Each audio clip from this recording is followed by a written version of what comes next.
This is part 2 of insights into our resurrected bodies. Now, we've already considered the meeting of Mary Magdalene, and Jesus in the garden tomb, just by the garden tomb. And what we learnt from that was he just looked kind of ordinary. She mistook him for the gardener. And then we had a look at the couple of disciples on the way back from Jerusalem to Emmaus. And one of those was Cleopas, or Cleophas, whichever way you pronounce his name. And he was the husband of Mary, who was Mary, the mother of Jesus' sister. So those two, and Peter was probably there as well. So we've looked at those two, and the main thing that we learnt from that second encounter was the fact that Jesus was not known to them until he broke bread with them, and they recognised the way he blessed the bread. So those two disciples, once they'd met Jesus on the road to Emmaus, they headed back. They wanted to tell the others that they'd met Jesus. So they went back to Jerusalem.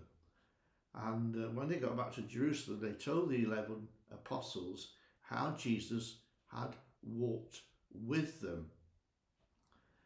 Now, we're in the room now where the disciples or the apostles were, and these other two. And this is what happened. While they were talking about this, Jesus himself took his stand amongst them and said, "Peace be unto you, shalom." But they were so startled and terrified that they thought they saw a spirit. They were there just talking amongst themselves. He was there, frightened them. And he said to them, "Why are you so disturbed and terrified and troubled? Why do you have such doubts and questionings arising in your hearts?" He said, Look at my hands, see my feet, that it is I myself. Feel, handle me and see. A spirit does not have flesh and bones, as you see that I have. Now, this is what we're discerning and understanding from this visit. He had flesh and bones. And when he said this to them, he showed them his hands and his feet. And they still could not believe it for sheer joy and marvelled. And he said to them, "You got something to eat?" Casual.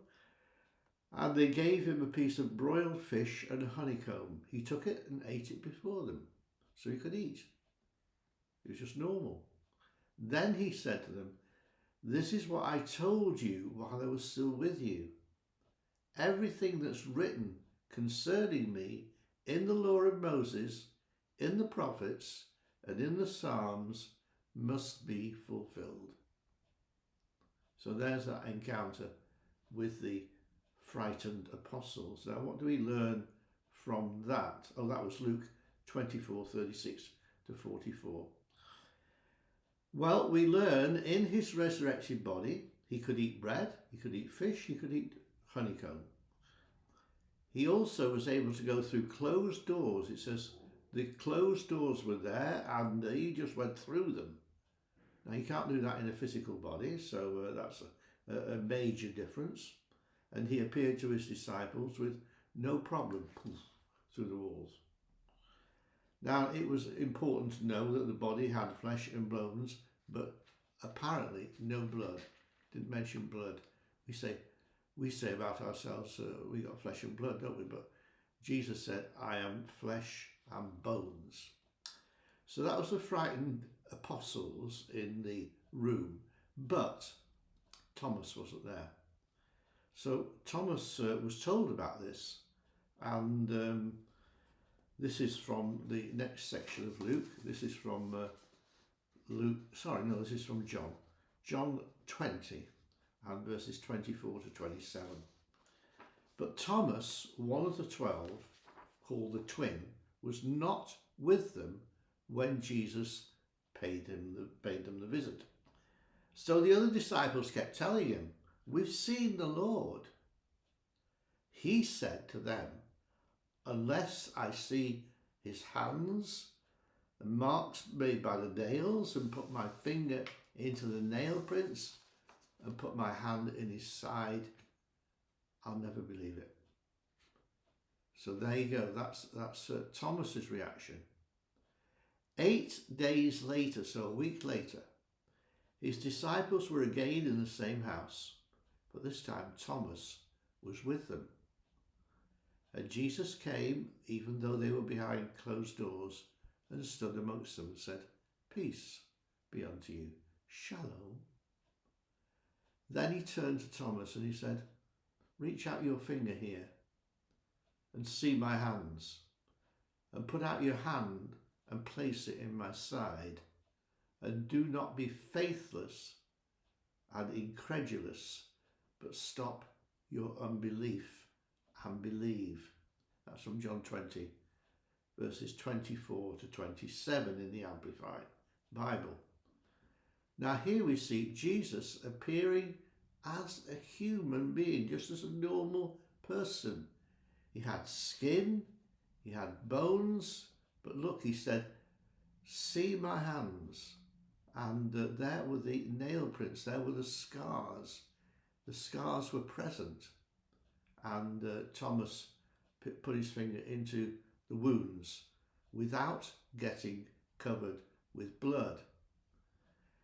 Now, I've got a couple more appearances to deal with. One is on the seashore, which is fairly long. I don't want to dive into it today because it's a little bit long. And the other one is the actual ascension into heaven that Jesus made from Bethany. And then I'll draw some conclusions. Now, as you go through these and listen to me talk about these appearances, I put at the end of each one, what do we learn? Well, we learn that Jesus was flesh and bones. We learn that he was able to eat. We learn that he was recognizable, mostly by the breaking of bread. And that's how he made himself known to the disciples. So I hope this is giving you information. Our bodies are going to be like him, because when we see him, we should be like him.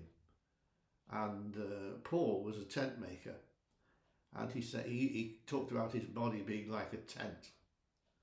And he said, the time will come when this tent will be folded up and a new tent is ready for me in the heavens. And that is our great hope. There's a new tent, a new set of clothes. All we've got to do is slip into them, and we'll look at that next time. So join me then for part 3. God bless you, and thanks for listening.